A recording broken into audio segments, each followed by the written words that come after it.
What is going on, guys? Bingo here, and today I'm bringing you guys my Sky Striker deck profile for the December 2022 format. And you might be asking yourselves, why play Sky Striker in objectively the worst meta to play them since their release? And that's just because it's locals, dog. So this is one of my favorite decks of all time, and the meta's kind of stagnant right now for me personally. But I took this to locals and I had an absolute blast. So I'm going to be going over the entire deck, the card choices, and the logic behind them because this is the worst time to play Sky Striker. Like, we had to adapt. Our traditional game plan just was not there. So I wanted to get that out, and I know I look exhausted, but it's a long day. It's like midnight right now, and I'm just trying to get to bed. But I wanted to get this out before it was no longer the December 2022 format, and it was the January 2023 format. So we'll be going over main, extra, and side. So let's start with the main deck. So obviously we have 3 copies of Ray. So Ray is one of the best normal summons ever printed, and you can't change my mind on that. She does so much, but what she does right now, which is that graveyard recursion, pain in the butt type of gameplay that she establishes, a simple Bestial gets rid of her. And it's unfortunate because Bestials are everywhere. We know this. So unfortunately, the deck has to adapt, but that's nothing new. We're going with the one rose. One rose, I was on 2 for a long time, but that was not this build. And that was just because that was pre-linkage, that was pre all this other stuff. And honestly, I'm only playing Sky Strikers because I want to. What the deck does right now is not good, right? It can't have the grind game. It can't have the sustainability because your resource game just can't keep up due to, frankly, just Engage being at 1 or multi-roll being at 1. I mean, you can make an argument for roll, but personally, I think, I don't even know if you would play 2 roll even if it was here, just because it's kind of a dead card on its own. But either way, this is Sky Striker engine. Now onto the hand trap. So this one is a little bit, I wasn't sold on it, which is 3 Veiler. And this might have been a locals call, or Joe might have talked me out of it. It was 3 Crow. Personally, if I was crazy enough to take this to an event, it would have been 3 Crow. Because I think that just that graveyard manipulation is way more valuable right now, being able to hit anything, unlike the Bestials, which only hit lights and darks. On top of Imperm. Imperm's great. We all know why it's great right now. It's versatile. You can use it on your turn, your opponent's turn. You can set it, and it doesn't trigger talents, right? There's so many benefits to Imperm right now that it's just, if you're playing hand traps of any kind, it's probably one of the ones that's already in your deck. And then we're playing the standard Bestial line. We're playing, or not standard Bestial line. But we are playing the 3 Magnamut and the 3 Druid's Worm. So as of right now, this build is a blinding second build, and it does that pretty well. So as you're going to see as we go through this list, it's leaning less into the Sky Striker engine and more into the I just want to kill your opponent, which is something Sky Striker has struggled to do for a very long time. So the 3 Magnamut and the 3 Druid's Worm really, really help establish that board presence to get that damage that you need and break boards, right? If you have the luxury of end phase Magnamut, search Druid's Worm, and you can go into your turn with that established board and the presence in order to break a board with Druid's Worm, and then you have the Bestials are everywhere, so you have dark to, standard lines of play. Bring back their Magnamut, add a Druid's Worm. The plays get opened up, and these cards are just too powerful not to play right now. And then something a little bit unusual is we're going with the 2 Lava Golem. So due to the introduction of linkage, normal summon is not crucial. And sometimes, especially going second, you just need to deal with a couple of cards, and once those are out of the way, the board is pretty easy to break. So this was just an experiment. I was between 2 and 3 for a while, and you know, 2 just sit in the deck really well. I would consider 3 if I was going to continue to play this. But as far as the testing that I've done, 2 worked out really well. It was a really valuable tool for me at locals this week. All right, so that's all the monsters. Now, on to the spells. So we'll start with the one-ofs. So we have 1 engage, 1 roll, and then 1 Area 0. Area 0 is a card that it has taken me a long time to come off of this card because every build of the deck, yes, it's been going second striker for years now, but every build of the deck struggles to clear its main monster zone. And I was always afraid to take it out, but this card just does not do enough. The utility at 1 is really, really nice. You do need that card to dig for that extra card. Sometimes it's what you need. The combination with Afterburner popping the set field spell, it comes up. Multi-roll pops field spell. I get it. Sometimes you just need a spell to send off of Hayate. It happens, but honestly, this is one of the cards that are in contention for just being at 0. And 1 Shark Cannon. So this hurts because this was at 3 for a while. But it just doesn't do, unless you open above average, it just doesn't do enough going second. And it's a really, really strong card. Being able to Shark Cannon back something, make dark, take something else. It's a strong card. I get it. Especially when you can bring back something like a Totally Awesome against Sprite, or like a Baron de Fleur against something that makes Baron. Is a really powerful effect, but overall, getting 3 spells in the grave isn't as easy as it sounds, and keeping them there is almost never going to happen. So we just want our cards to do something up front, so we just play the power spells at more than 1. And then the other one-ofs, we have 1 Hornet Drone. Again, a card that I'm considering cutting to 0. With linkage and the introduction of that card and the utility it adds, it's just really, really difficult to justify a spot to a token that really doesn't do anything. Yes, it gets your engine online, but it's like worse linkage at this point because they can interact with the token. It triggers the negate for the tier elements cards. It's not that great. And then 1 Afterburners. I was on 2 for a very long time. Just a simple pop is nice to have on demand, but as of right now, we just want all of the toolbox cards available to us and call it a day. And then the card that was actually MVP, because knowing I played it and had that utility, really helped me challenge the boards that I was going into effectively. Eagle Booster, when you're playing around, keeping your main monster zone clear, but link climbing and breaking the board as you're climbing, this card becomes critical in order to establish what you're trying to do. Because whether that's a unicorn or access code talker, and pop in the back, like access code protected by an Eagle Booster is like the scariest thing in the world, especially in Striker when you have fodder for days. This card was really, really good. I would not cut it at 2, or I would not cut it, but I would probably not play it at 2. This is a card that I know I can search at any time if I need to. Say, Hayate send it, Kagari add it back, and then I start link climbing from there. That's fine. Or search it off engage, get the draw, and then I have it in hand as a reactionary in case anything gets interrupted. Card's insane. And then because of the build of the deck, we are playing 3 linkage. This card, in this build of the deck, I would not play it any less than 3. This is kind of where, outside of hard summoning Ray, like this is how you get your engine online. This card's not nuts. It's not once per turn. You do have the outside shot at the OTK. If anybody doesn't know, Ray plus linkage is OTK. But this card does so much. It lets you play around so many forms of interruption. Lets you play on your opponent's turn a little bit more.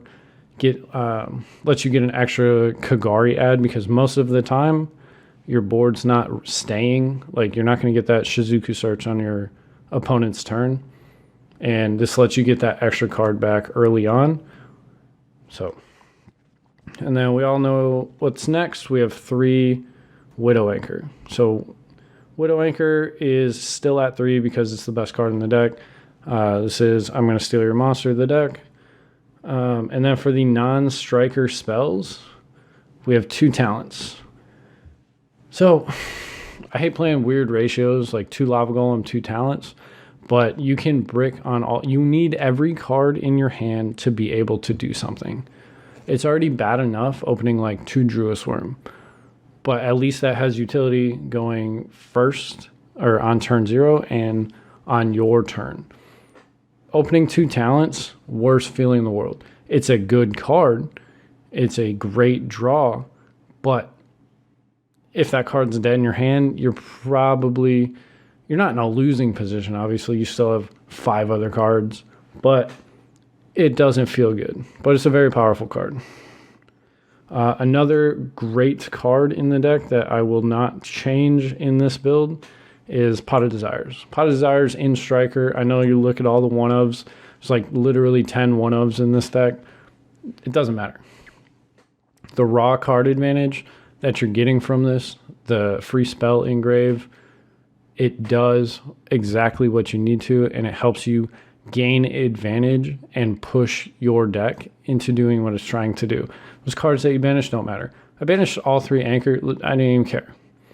Banished the Rose, Shark Cannon, and Burner. Didn't care. Doesn't matter. The spell plus the free card is way, way more important than the stuff that you banish. Doesn't matter. You banish and you can banish everything in a Striker deck.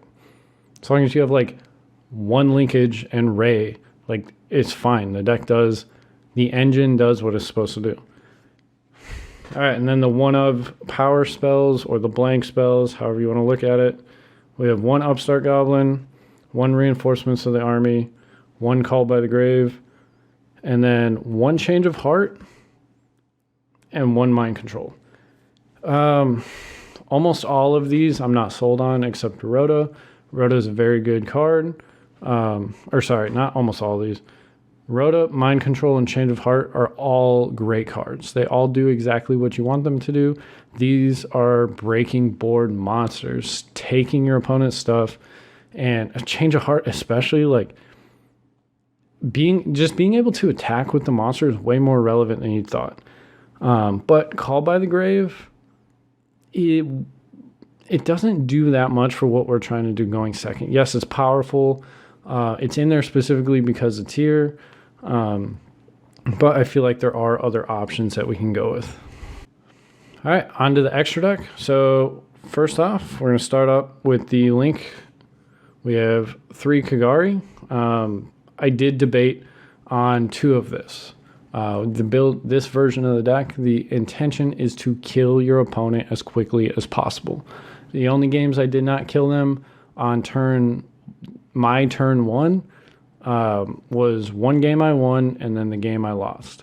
It happens, but overall, this card, because you have linkage into Kagari on your opponent's turn, I want that extra. I want to be able to Kagari on my turn, Kagari on their turn, and then Kagari on my turn, and then the game's over because it's my turn again. Obviously the best Sky Striker Link is Kagari, but then we're going to go into Hayate. It took a lot for me to cut this down from 3 to 2, but because this deck is built a little bit differently than your traditional striker deck list. The games aren't nearly as long. You don't need 3. If you're going past your turn 2, you need to be thinking differently. Was there something else that you could have done? Was your line of play the most optimal? Because if you're needing the 3rd one, the game's probably not in a great spot. And then same line of thinking with Shizuku.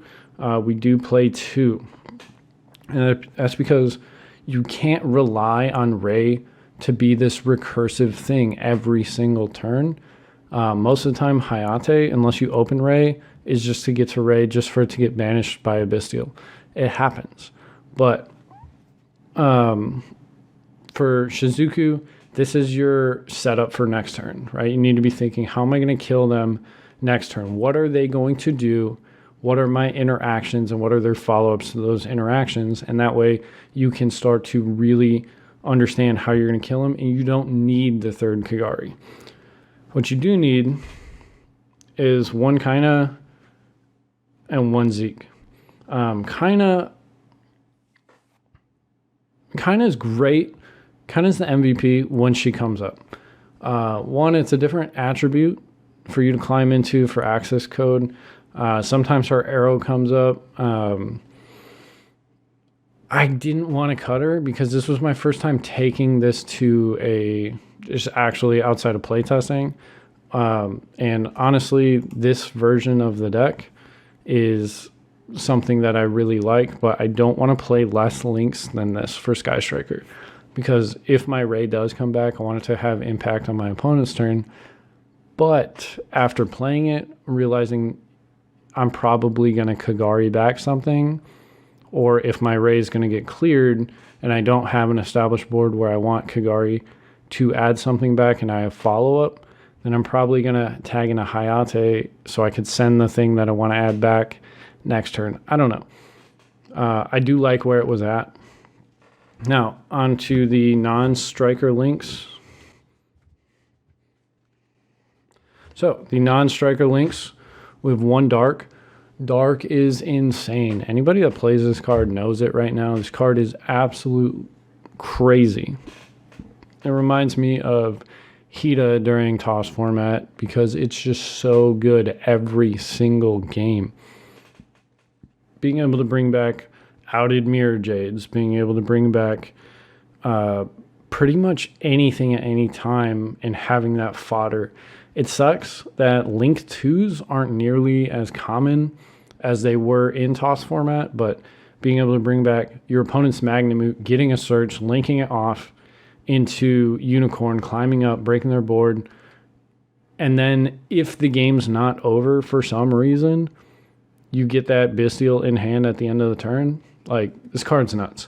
I really considered playing 2, but second Link 2 is IP Masquerena. This card, I summoned it once, and that's because it's there for, obviously, Unicorn, which is the next card, and then making a really, really pain-in-the-butt version of Crusadia Avermax or Access Code Talker. So Masquerena is just there because you need to read the board and how you need to link climb in order to safely clear or establish your presence on the board. It is what it is. And then the other one is Wallow, founder of the Drudge Dragons. It just helps you push for game. Bringing back your opponent's link, then you have a Bystial, make this. Your cards are massive, just like with any other deck. I was just testing this out because, again, guys, it's locals, right? This is the time to test theory in my book, and I think it went really, really, really well. So I'm going to quickly power through the side deck because why not? But remember, this is my side deck for my locals, so I'm just going to go really quick. 3 Gamma, 1 Driver, 2 Trap Trick, 3 DDG, 3 Dimensional Barrier, and 3 Nibiru. Dimensional Barrier is absolutely insane right now. Same thing with Trap Trick. DDG was good. Everything else is just for my locals.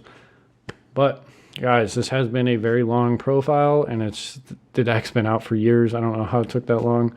But if you have enjoyed, please remember to like, comment, subscribe, and I will see you guys in the next video. Thank you guys so much. I appreciate it. My social medias are in the description. They're around. There's Instagram, TikTok, Twitter, And there's also a Discord where you can join, have fun, duel, interact with the community, as well as give your insight for our Yu-Gi-Oh podcast that we do every single week, or just tune in and catch the stream. With that being said, guys, I hope to catch you in another video. Peace out.